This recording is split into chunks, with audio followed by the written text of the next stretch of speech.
সেনজেনভুক্ত যতগুলো দেশ আছে ওই ইতালির পাশে যে সান মারিনো, যে যেখান থেকে বেরোচ্ছেন উড়ে এসেছেন শুধুমাত্র ওই 90 মিনিটের খেলা দেখবেন। এক্স্যাক্টলি So, এটা তো আমাদের জন্য বড় পাওয়া যে আমরা ঢাকায় হলে দেখতাম যে টিকিট নিয়ে কারাকারি, সান মারিনো তো সেটা হচ্ছে। তার মানে আমরা ফুটবলটা কিনা এখন আরো বেশি স্বপ্ন দেখতে পারি। দেখেন আফটার স্কোরিং এ গোল তপু বর্মনের, তারপরে যে সেলিব্রেশনের জায়গাটা সাপোর্টাররা আসলে যেভাবে সেলিব্রেট করেছে, হ্যাঁ টু বি অনেস্ট আমার মনে হয়েছে যে সান মারিনো কোনো দর্শককে আমি দেখতে পাইনি মাঠে। পুরোটা মনে হয়েছে 6-7 হাজার দর্শক পুরোটাই বাংলাদেশে।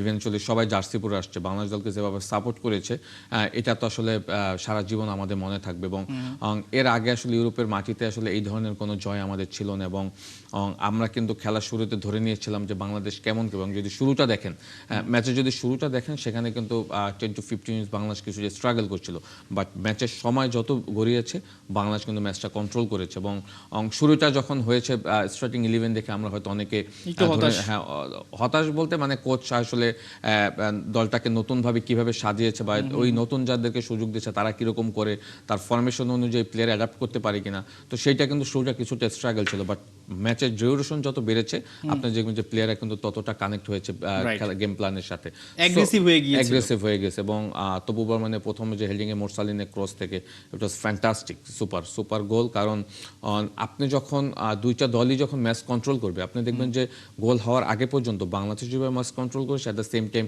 আমরা সান মেরিনোকেও দেখছি তারা কিন্তু খুব এগ্রেসিভ ছিল। হ্যাঁ তারাও কিন্তু বেশ বাংলাদেশকে স্ট্রাগল করিয়েছে। তো সেই জায়গা থেকে তপু বর্মনের ওই সময় রাইট ফ্ল্যাঙ্ক থেকে মোরসালিনের ক্রস এবং তার আর যে ক্লিনিক্যাল ফিনিশ, এটা কিন্তু আবার ম্যাচের মোমেন্টামটা বাংলাদেশ দিকে নিয়ে এসেছে। সো খেলার প্যাটার্নটা কিন্তু আসলে 2-3 ভাবেই হয়েছে। কিছু সময় সান মেরিনো কন্ট্রোল করেছে, কিছু সময় আমরা কন্ট্রোল করেছি।